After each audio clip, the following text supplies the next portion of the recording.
이제 다 함께 마음과 시간을 정돈하심으로 2022년 10월 2일 성령 강림절 후 제17번째 주일 예배를 하나님께 올려드리겠습니다. 이 시간 예배로 부르신 하나님의 음성을 들으시기 바랍니다. 이날은 여호와께서 정하신 것이라 이날에 우리가 즐거워하고 기뻐하리로다. 여호와여 구하옵나니 이제 구원하소서. 여호와여 우리가 구하옵나니 이제 형통하게 하소서. 아멘.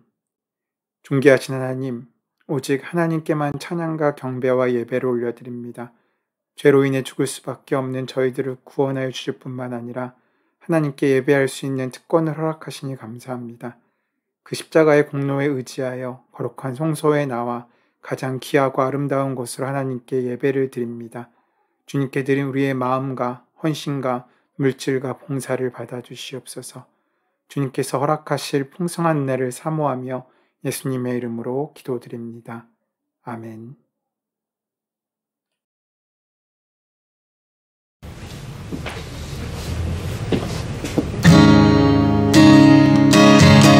나의 갈망은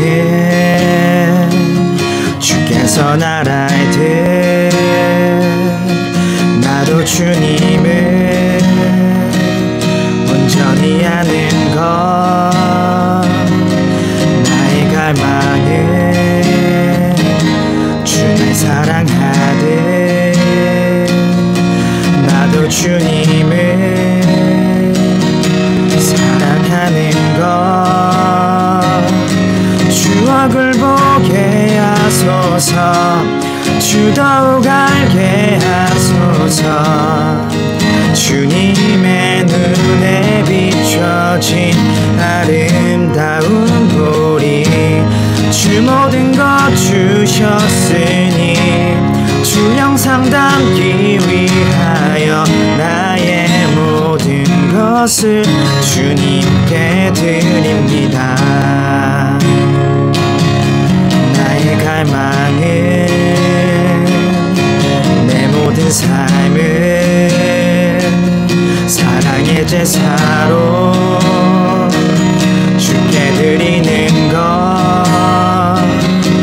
내 사랑 주의 기쁨이 되리 주의 사랑에 빛을 비추리 주 얼굴 보게 하소서 주 더욱 알게 하소서 주님의 눈에 비춰진 아름다운 보리 주 모든 것 주셨으니 주 영상 담기 위하여 나의 모든 것을 주님께 드립니다.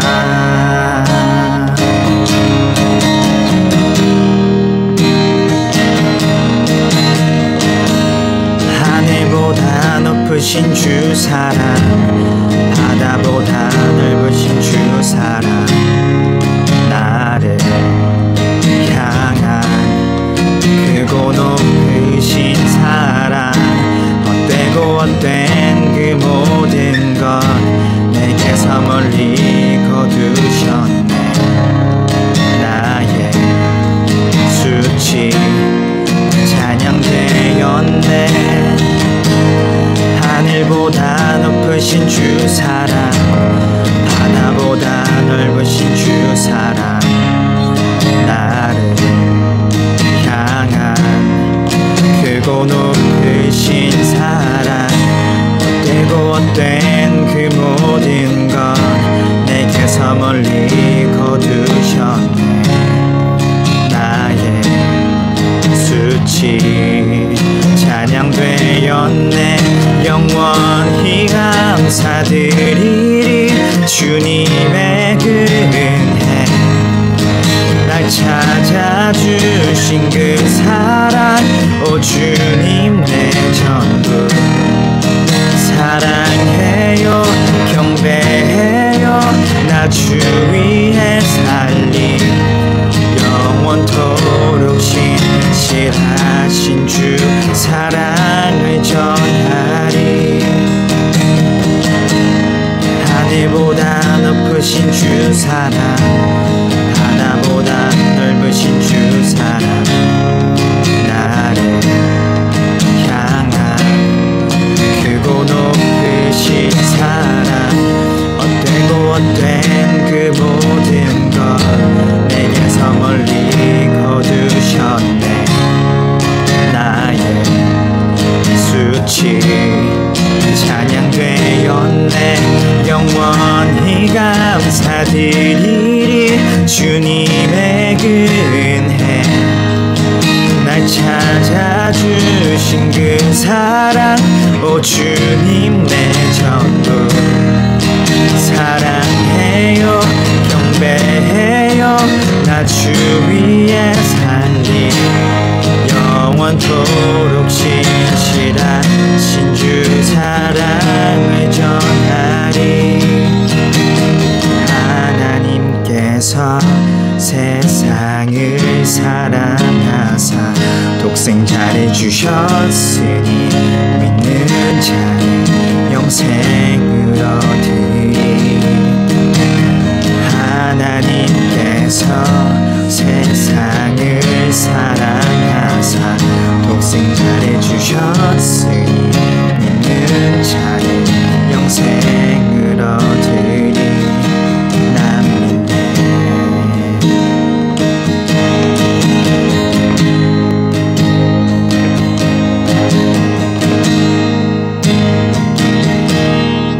너 예수께 조용히 나가 내 모든 짐 내려놓고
사랑은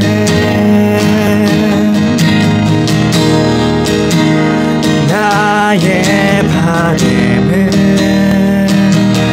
늘 항상 날 사랑하는 그분의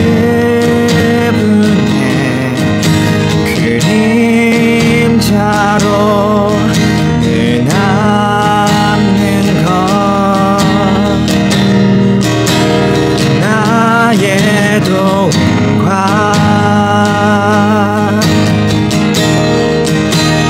나의 선행은 숨겨져가고 그분의 크신 사랑만 늘 나보다 기억되길 내가 걸어온 이 길에 그분의 흔적이 남기를 나는 소망해 내 삶에 그 이름 남기길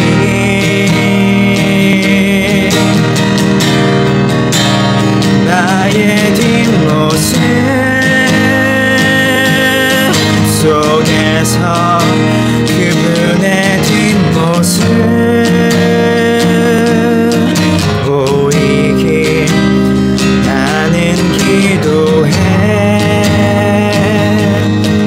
그렇게 그분을 보이길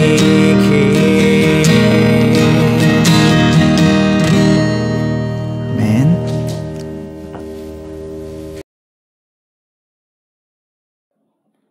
거룩하신 하나님, 이 시간 우리 자신의 믿음과 한 주간 동안의 삶을 돌아봅니다.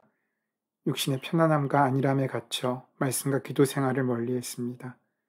우리를 부르시며 찾으시는 목자의 음성을 외면하고 세상으로 나가 내 뜻대로 살았습니다. 주님께서 허락하신 사명을 생각할 때 거룩한 부담감이 밀려왔지만 환경과 무능을 핑계 삼아 작은 짐 하나도 지려고 하지 않았습니다. 주님께서 우리를 위한 귀한 사랑과 생명을 허락하셨지만 그 사랑에 합당한 하나의 헌신도 드리지 못한 우리의 연약함과 부족함을 이 시간 용서하여 주시옵고 이 시간 우리가 우리의 삶의 방향을 돌이켜 세상을 향하여가 아니라 하나님을 향하여 나아가는 귀하고 복된 인생으로 세워질 수 있도록 축복하시고 역사하여 주시옵소서. 이 땅의 어려움 가운데 한숨과 절망으로 삶을 살아가지 않게 도와주시옵고 오히려 하늘을 소망하며 하나님의 은혜를 기대하며 하나님의 뜻을 이 땅에 이루어가는 거룩한 하나님 자녀의 삶을 살아가는 열매 있는 삶을 살 수 있도록 축복하시고 역사하여 주시옵소서. 우리 모두 마음에 무거운 짐들을 가지고 주님 앞에 나왔습니다. 주님, 그 모든 짐은 함께 져주시는 하나님의 은혜에 힘입어 이제 승리하는 귀한 일주일의 삶을 시작할 수 있는 거룩하고 복된 예배가 될 수 있도록 함께하여 주시옵소서. 어디에 있든지 하나님께서 은혜로 더하시고 채우실 줄 믿습니다. 우리가 각자의 삶의 자리에 있지만 이 시간 같은 곳을 바라보게 하여 주시옵고 하나님의 은혜로 하나님의 귀한 사랑으로 하나된 그리스도의 몸된 교회로서의 사명을 감당할 수 있도록 역사하여 주시옵소서. 이제 말씀 앞에 있습니다. 주시는 말씀 하나님 말씀으로 듣게 하여 주시옵고 온전히 순종함으로 하나님께서 원하시는 삶의 방향을 결정할 수 있도록 인도하시고 함께하여 주시옵소서. 주님께서 가장 좋은 것으로 채우시고 함께 하실 줄 믿사오며 감사하며 예수님의 이름으로 기도드립니다. 아멘. 하늘에 계신 우리 아버지시여 이름이 거룩히 여김을 받으시오며 나라에 임하옵시며 뜻이 하늘에서 이루어진 것 같이 땅에서도 이루어지이다. 오늘날 우리에게 일용할 양식을 주옵시고 우리가 우리에게 죄 지은 자를 사하여 준 것 같이 우리의 죄를 사하여 주옵시고 우리를 시험에 들지 말게 하옵시며 다만 악에서 구하시옵소서. 대개 나라와 권세와 영광이 아버지께 영원히 있사옵나이다. 아멘.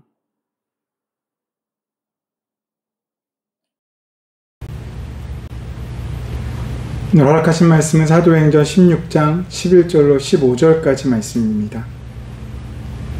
우리가 드로아에서 배로 떠나 사모드라가로 직행하여 이튿날 네아폴리로 가고 거기서 빌립보에 이르니 이는 마게도냐 지방의 첫 성이요 또 로마의 식민지라.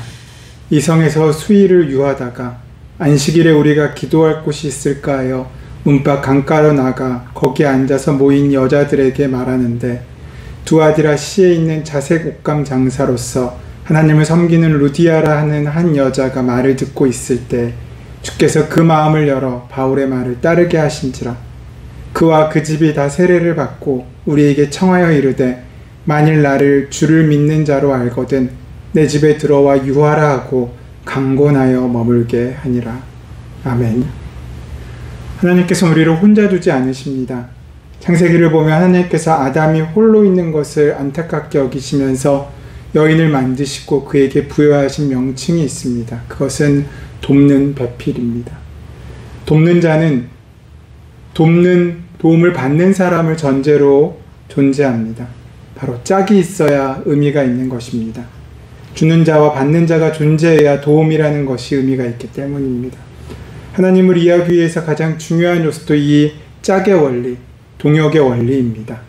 성경에서 하나님이 당신을 스스로 표현하실 때 사용한 처음 단어는 우리라는 표현입니다. 창세기 26장에서 우리의 형상을 입어 라고 하나님께서는 하나님을 스스로 복수의 형태로 우리에게 말씀하십니다. 이 우리라는 표현에 대한 신학적 해석을 내리는 것은 매우 어려운 문제입니다. 삼위일체의 원형으로도 쓸 수 있습니다. 근데 이런 어려운 이야기는 조금 뒤로 하고 우리가 기억해야 할 것은 하나님께서는 바로 그 자체가 협력하시는 동역의 형태로 우리와 함께 하신다는 것입니다. 하나님의 형태 자체가, 하나님의 존재 자체가 우리에게 동역하시는 모습으로 나타났습니다. 그래서 이 땅을 창조하실 때도 동역자이신 아담을 만드셨고, 아담에게도 그 동역을 가르치시기 위해서 동역자인 여인을 허락하셨습니다. 하나님의 역사는 그렇게 함께 만들어가는 동역의 역사이기도 했습니다. 세상은 혼자 살 수 없습니다. 하나님께서 그렇게 만드셨기 때문입니다. 정확히 말하면 동역하지 않는 모습은 옳지 않은 모습입니다. 동역하지 않고 혼자 있는 모습이 바로 죄악된 모습입니다. 각각 자기의 소견에 오른 대로 자기의 욕망을 따라가는 삶이 범죄인 이유가 바로 여기에 있습니다. 하나님의 원리가 동역에서부터 시작한 것이기 때문입니다. 영성이란 하나님과 사람 사이의 동역의 결과입니다. 삶이란 인간과 인간 사이의 동역의 역사입니다. 한국 사회가 함께 꾸는 꿈보다 혼자 꾸는 꿈에 몰두하고 있는 것은 그래서 잘못된 모습입니다. 스펙 쌓기의 이유도 혼자 꾸는 꿈에 몰두한다고 있다는 증거입니다. 잘못된 교육은 오직 자기에만 집중하도록 우리를 이끌어갑니다. 나만 잘 되면 되고, 나만 행복하면 되고, 나만 여유로우면 된다고 가르칩니다. 자신을 제외한 모든 것이 세상의 조롱거리가 되고, 나를 제외한 모든 것이 내 만족을 위한 수단으로 전락하게 될 때 그 사회는 천국과 멀어진 지옥에 가까운 사회로 만들어지게 되는 것입니다. 하나님께서는 우리에게 동역자들을 허락하셨습니다. 우리가 원수라고 이야기하는 그 사람들을 통하여서도 하나님께서는 동역의 열매를 맺기 원하십니다. 대한민국에게는 북한이란 동역자를 허락하셨고, 믿는 사람에겐 믿지 않는 사람을 동역자로 주셨습니다. 한국교회의 이 땅을 동역자로 허락하신 것입니다. 그래서 한국은 돕는 배필로 북한을 섬길 수 있어야 합니다. 믿는 사람들은 믿지 않는 사람들을 동역의 원리로 섬길 수 있어야 한다는 것입니다. 그것은 그들이 이뻐서, 그럴 자격이 있어서 그런 것이 아닙니다. 하나님께서 우리 삶 가운데 바라시는 뜻이기 때문에 그렇습니다. 많은 사람들이 하나님과 나 사이에 누가 돕는 자인지를 헷갈려 할 때가 많습니다. 우리의 말로는 하나님이 내 삶의 주인이시고 내가 하나님을 돕는다라고 얘기하지만 우리가 실상 삶으로는 하나님을 나의 조력자로 삼으며 살아가는 때가 많습니다. 늘상 하나님이 나의 도움이셔야 하고 하나님이 나의 필요를 채우셔야 한다고 믿으며 살아갑니다. 그리고 그 욕구가 채워질 때는 복이라고 얘기하고 채워지지 않을 때는 절망이라고 얘기하며 살아갑니다. 자연스럽게 우리는 우리가 주인 되고 하나님을 우리의 조력자로 삼아 삶을 살아갑니다. 그렇게 될 때 우리는 교만해질 수밖에 없습니다. 하나님께서는 스스로 모든 것을 다 하실 수 있음에도 불구하고 우리의 자리를 마련해 두시고 우리를 위하여 당신을 비워주셨습니다. 그리고 이제 우리가 그 자리를 채울 수 있도록 우리를 초청하고 있으십니다. 스스로 완전하신 분임에도 불구하고 우리의 도움을 필요로 우리의 삶을 사용하십니다. 이것을 우리는 은혜라고 합니다. 하나님께서 우리를 돕는 자로 세워주셨습니다. 그리고 우리의 도움을 기다리시는 것입니다. 우리의 손과 발을 빌려 하나님 나라를 만들어가고 계십니다. 그럴 만한 자격도 능력도 없는 우리를 통하여 하나님께서는 협력함으로 하나님의 나라를 이루기를 원하시고 있는 것입니다. 이것은 은혜입니다. 그런 우리가 하나님을 돕는 자가 되기를 거부할 때 우리는 교만해집니다. 우리에게 돕도록 허락하신 이웃을 거부할 때 우리는 타락합니다. 이것이 하나님의 사랑의 원리입니다. 한국교회를 부흥케 하신 까닭이 바로 여기 있습니다. 한국인들이 특별히 신앙이 좋아서 믿음의 축복이 주어진 것이 아닙니다. 한국교회에 믿지 않는 사람들을 섬기고 돕는 그 사역을 감당케 하시기 위해서 우리에게 부흥을 주셨고 은혜를 허락하신 것입니다. 그러나 한국교회가 오직 교회만을 위해서 살아가게 될 때, 사역하게 될 때 교회는 타락하고 넘어지며 세상의 조롱거리가 되는 것입니다. 우리를 축복하신 까닭은 내가 잘나서 내가 똑똑해서가 아닙니다. 우리를 통해 도움받아야 할 이웃들이 많기 때문입니다. 나를 통해 위로받고 나를 통해 일어나고 나를 통해 영이 회복될 사람들이 많기 때문에 우리에게 재능도 능력도 재물도 허락하시는 것이 아닙니다. 그래서 그것을 내 것이라고 생각하고 살아갈 때 우리는 타락하게 되지만 하나님을 맡기신 것으로 사용하게 될 때 우리는 귀한 은혜의 열매를 맺게 됩니다. 바로 그것을 하나님의 역사라고 얘기합니다. 하나님이 우리와 함께 하시고 동역하시기 때문입니다. 헬퍼라는 뜻을 가진 히브리어는 아자르입니다. 이 말의 헬라식 표현은 스네르고스라는 말인데 이것을 영어로 이야기하면 시너지라고 합니다. 모두 다 동역자이고 그렇게 함께 동역할 때 그 삶은 시너지, 우리가 만들어가는 것보다 더 많은 능력을 이루어가게 되는 것입니다. 사도 바울은 삶을 살면서 참 많은 어려움도 겪었고 그를 미워하고 증오하는 원수도 많이 만났지만 하나님의 은혜는 늘 그 옆에 아름다운 동역자들을 세우고 허락하셨다는 것입니다. 지난주 살펴본 것처럼 두 번째 전도여행을 나선 바울 사도는 유럽으로 건너갈 뜻이 전혀 없었습니다. 첫 번째 전도여행에서 소아시아, 즉 지금의 터키 서남쪽 도시들을 찾아갔던 바울은 이번에는 그 도시들의 하나님의 세우신 교회를 돌아보고 북쪽 도시들을 찾아가려고 했었습니다. 바울의 처음 계획은 지금의 터키 서북부 지역인 비두니아로 들어가 복음을 전하려 했지만 예수의 영이 그것을 허락하지 않으셨습니다. 그런데 그 길이 자꾸만 막힙니다.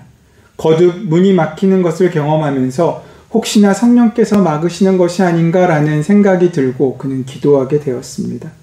자신의 계획이 자꾸만 좌절되고 있으면 그 길이 잘못되든지 하나님의 뜻이 따로 있든지 그것을 분별해야 될 텐데 그것을 그의 생각과 그의 경험에 의해 판단한 것이 아니라 기도함으로 하나님께 그 뜻을 구하게 된 것입니다. 바로 그때 그는 환상 중에 마게도니아 사람이 바울 앞에 서서 와서 우리를 도우라는 그 간청의 외침을 듣게 됩니다. 그 환상을 보고 처음엔 혼란스러웠지만 결국 여러 날 기도함으로 그것이 하나님의 뜻임을 분별하여 그는 그 말씀을 의지하여 자신의 계획과는 다른 그 길을 선뜻 나서게 됩니다. 이 이야기를 우리는 성령의 역사로 봅니다.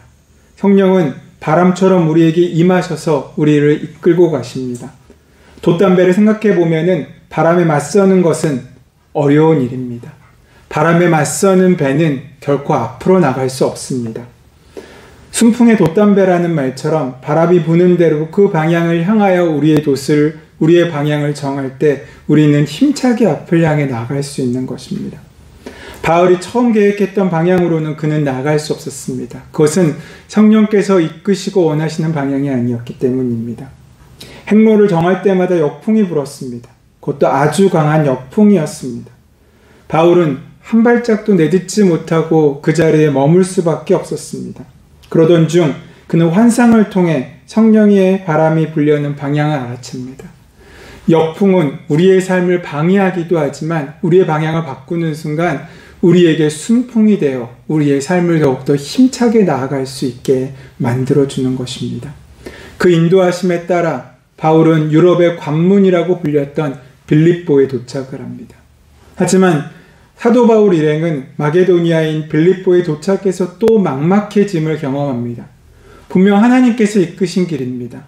성령께서 원하시는 길을 따라왔습니다. 그런데 그를 기다려주는 사람도 환영해주는 사람도 하나 없습니다. 하나님께서 그에게 이끄신 길이라면 적어도 예비하신 사람이 있을 것도 같은데 그는 그곳 가운데 갈 바를 알지 못하여 막막한 상황에 놓이게 된 것입니다. 빌립보에 들어가면 플랜카드를 걸고 바울 일행을 환영하는 사람들이 기다리고 있어야 되는 것 같은데 며칠이 지나도록 아무 일도 벌어지지 않고 아무런 역사도 일어나지 않는 것입니다. 정말 환상을 본 것이 맞는가? 내가 잘 분별한 것인가? 혼란스러울 수도 있는 상황이 계속되고 있는 것입니다. 그러나 이때도 바울 사도가 할 수 있는 유일한 것은 기도밖에 없었습니다. 바울은 며칠 동안 기도로 준비했습니다. 유럽에서 처음으로 전도문을 여는 것인데 얼마나 긴장이 되겠습니까? 그렇게 기도로 준비한 다음 어느 안식일에 성문 밖 강가로 나갑니다. 13절 말씀에 보면 안식일에 우리가 기도처가 있는가 하여 문 밖 강가에 나가 거기에 앉아서 모인 여자들에게 말하더니 라고 되어 있습니다. 그때 바울 사도는 안식일에 기도할 곳을 찾아 강가로 나섰습니다. 그리고 강가에 모인 여인들의 무리를 발견했습니다. 14절 말씀으로 유추해 보건대 그 모임은 유대인 공동체였던 것 같고 그곳에서 기도하기에 모인 유대인들을 만난 것입니다. 그 자리에서 바울 일행들은 복음을 전했습니다. 사도 바울은 늘 그랬듯 안식일이 되면 유대인들이 모이는 곳에 가서 함께 기도했고 말씀을 전했기 때문입니다. 그런데 그 여인들의 무리들 중에 루디아란 여인이 있었습니다. 루디아라는 말은 이름이라기보다는 그의 출신 지역입니다. 그러니까 서울이라는 곳에서 온 사람을 서울댁이라고 얘기하는 것처럼 루디아 출신이어서 그의 이름을 루디아라고 부른 것입니다. 그런데 성경은 루디아의 직업이 자색 옷감 장사라고 하고 있습니다. 두아리아라는 지역의 옷감이 유명했는데 루디아는 아마도 무역을 하는 사람이었던 것 같습니다. 그 당시 자주색 천은 왕실이나 상류층의 사람들이 사용하던 값비싼 천이었습니다. 그러니까 루디아는 사업에 성공했고 어느 정도의 부를 축적한 사람이었습니다. 크고 좋은 집도 가지고 있었습니다. 남편은 죽었지만 자녀들을 거느리고 여유롭게 살고 있었습니다. 어떤 의미에서 루디아는 여장부이고 세상에서 성공한 사업가였습니다. 그런데 그녀에겐 경제적인 풍요로만은 해결되지 않았던 갈급함이 있었던 것 같습니다. 목마른 사슴이 더 간절히 시냇물을 찾듯이 그녀는 복음에 목말라 있었고 그렇게 유대인들의 기도 모임에 나와 날마다 기도함으로 하나님의 뜻을 구하던 사람이었습니다. 하나님께서는 그렇게 기도하는 루디아의 마음을 보셨습니다. 또 바울의 허한 마음도 함께 보셨습니다. 그리고 그 두 영혼을 만나게 하신 것입니다. 바울이 루디아를 만났고 루디아가 바울을 만났습니다. 모든 일은 만남에서 시작되는데 두 사람이 서로 만난 것입니다. 루디아는 바울이 말하는 것을 듣고 그 마음을 열었습니다. 바울이 말하는 복음에 그 마음이 활짝 열리게 된 것입니다.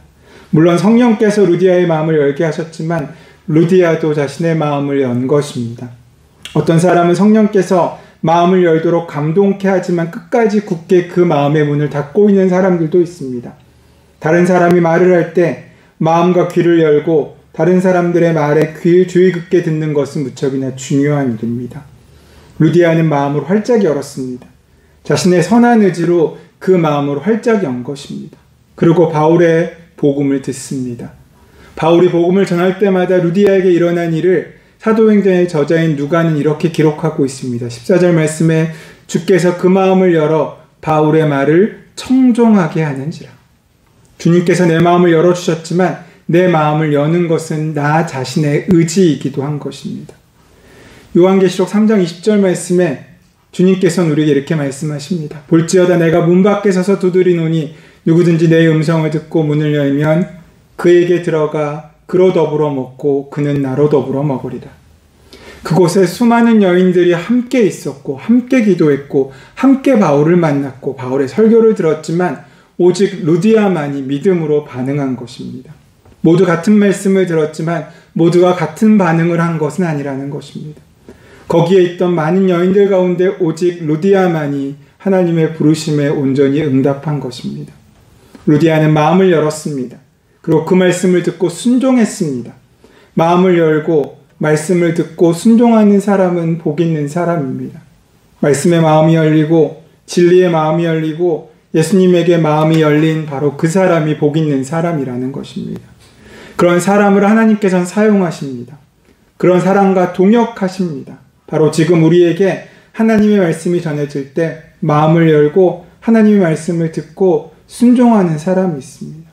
어떤 사람은 마음을 활짝 열고 눈물로 그 말씀을 받아들이는 사람도 있습니다.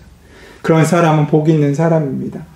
회개하라고 하면 회개하고, 믿으라고 하면 믿고, 기도하라고 하면 기도하고, 봉사하라고 하면 봉사하고, 전도하라고 하면 전도하고, 헌신하라고 하면 헌신하고, 겸손하라고 하면 겸손하고, 사랑하라고 하면 사랑하고, 주 안에 죽으려 하면 죽는 바로 그 사람들이 참으로 복된 사람입니다. 루디아는 마음을 열고 사도 바울의 말을 듣고 순종했습니다. 여기서 우리는 성령의 역사를 봅니다. 성령께서 루디아의 마음에 들어가셨습니다. 성령의 그 마음이 들어가자 루디아는 자신도 모르게 마음의 문을 연 것입니다. 루디아 자신도 이해할 수 없는 일이 일어나게 된 것입니다. 한마디도 놓치지 말아야 한다는 마음으로 그 말씀을 청종한 것입니다. 그렇게 바울이 설교를 마치자 루디아는 바울이 전하는 복음으로 마음으로 영접하고는 바울의 일행을 자신의 집으로 초대합니다. 15절 말씀입니다. 나를 주님의 신도로 여기시면 우리 집에 오셔서 묵으십시오. 그리고 온 집안 사람들과 함께 세례를 받습니다. 그리고 유럽에서 첫 복음이 전파되도록 그 집을 내어주고 그 집 가운데 빌립보의 교회가 세워집니다. 잘 알려진 것처럼 그 이후 루디아는 바울의 유럽 선교를 위한 든든한 후원자가 됩니다.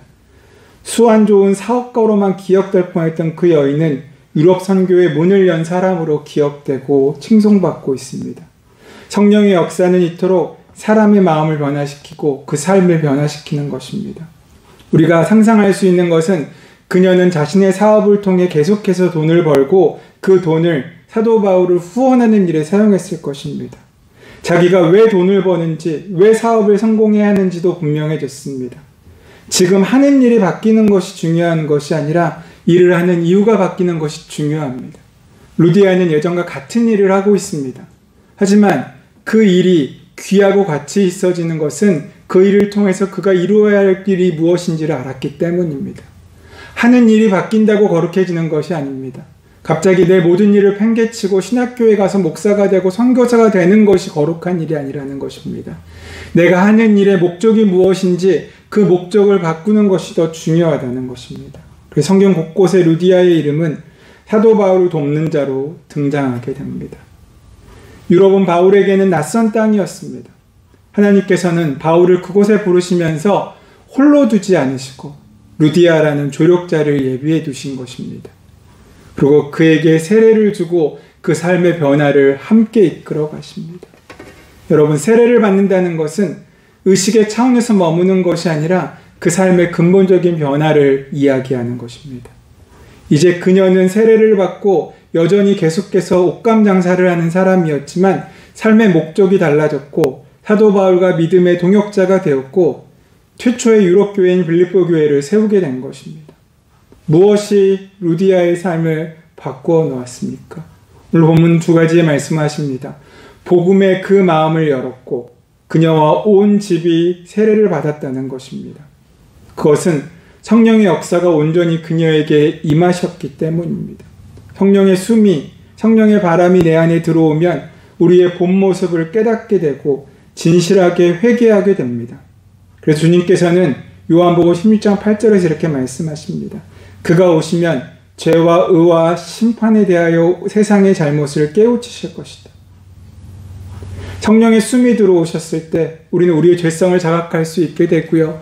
우리가 지금까지 만족하며 살았던 삶의 모습이 얼마나 허무한 것인지를 깨닫고 알게 되며 더 보다 가치 있는 삶이 무엇인지를 온전히 알고 만나게 됩니다. 어린 시절 그런 경험이 있으실 것입니다. 몸이 아프고 열이 나면 모든 것이 용납되고 용서되고 제공될 때가 있습니다. 아프고 끙끙 앓고 있으면요, 평상시에 먹지 못할 음식을 먹을 수도 있고요, 하지 못할 일들을 할 수 있겠죠. 하루 종일 TV를 볼 수도 있고 만화책을 봐도 다 허락됩니다. 옛날에는 복숭아 통조림이나 파인애플 통조림 같은 것이 얼마나 귀했습니까? 그런데 그 평상시에는 주어지지 않던 그것이 아프면 먹을 수 있었습니다. 아프면 웬만한 잘못도 용서받습니다. 근데 그것이 너무 행복해서 매일 아파야겠다라고 생각한다면 그것은 정상일 수 없습니다. 중요한 것은, 그것도 좋지만 더 귀한 것은 치료받고 건강해지는 것입니다. 마찬가지입니다.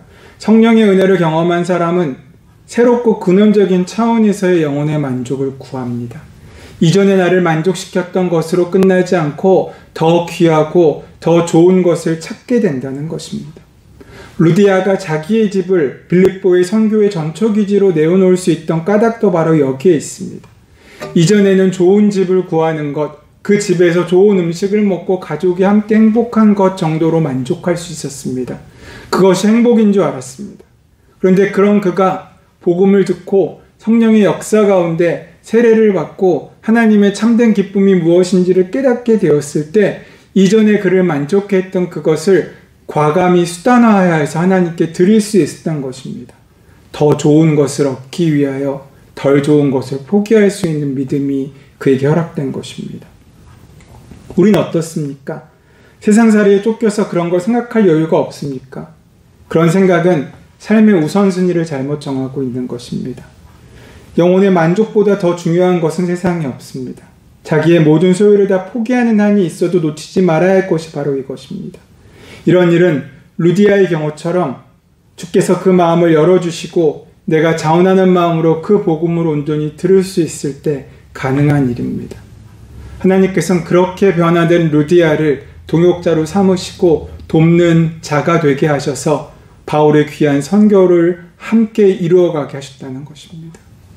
우리는 사도 바울을 기억하고 루디아는 잘 언급하지 않지만, 하나님께서는 사도 바울뿐만 아니라 루디아의 헌신 또한 귀하게 사용하심으로 합력하여 선을 이루시는 결과를 이루고 역사하시고 함께 하셨다는 것입니다. 이것이 성령의 역사입니다. 성령의 은혜는 함께하는 은혜입니다. 함께 이루어가는 것입니다. 세상에 홀로 잘난 사람은 없습니다. 세상에 혼자 모든 것이 가능한 사람은 없습니다. 우리는 하나님이 아니기 때문입니다.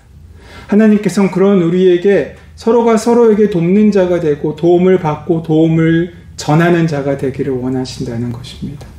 바로 그 마음과 그 삶을 온전히 이루어갈 때 우리는 참된 변화와 참된 은혜를 만나고 누릴 수 있게 된다는 것입니다.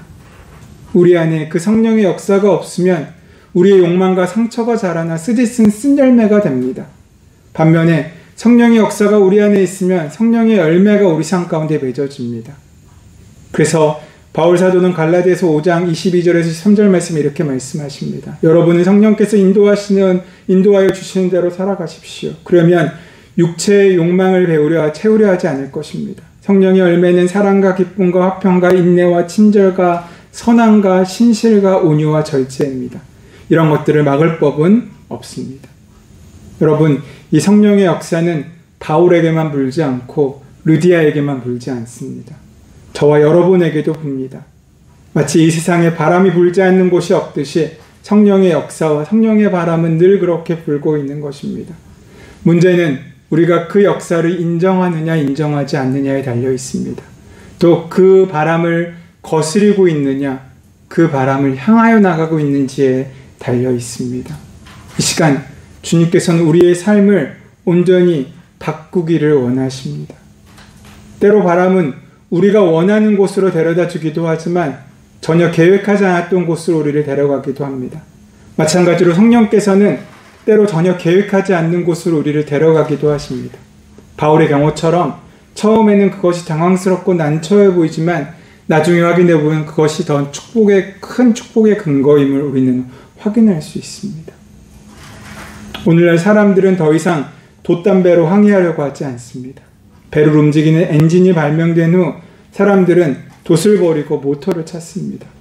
모터가 있으니 바람에 부는 것 중요하지 않게 생각하는 경우가 많습니다. 바람이 거세게 불어도 상관없습니다.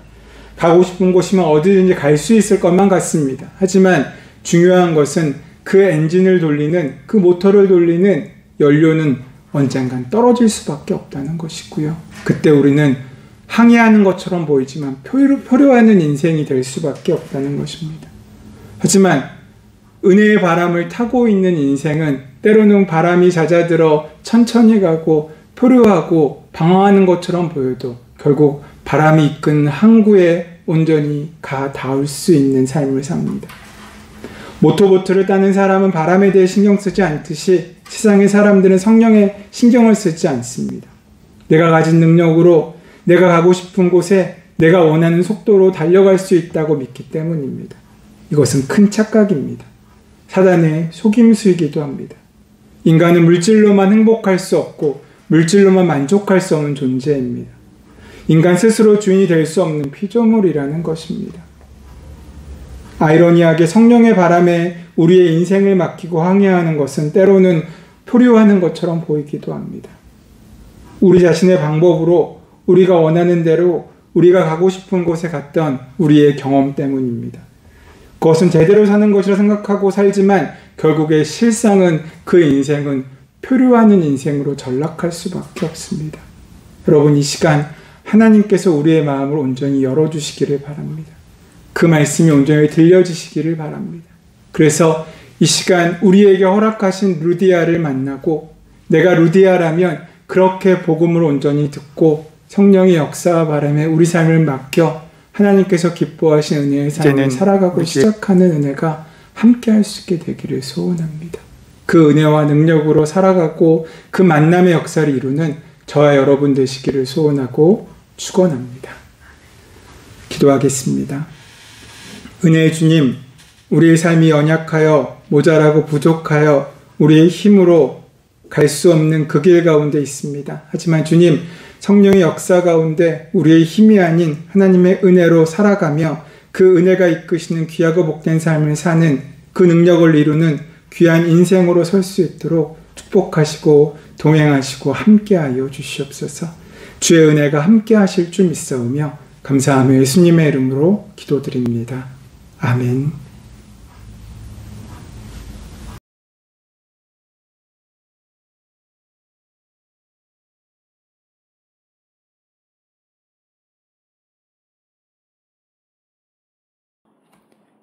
이제는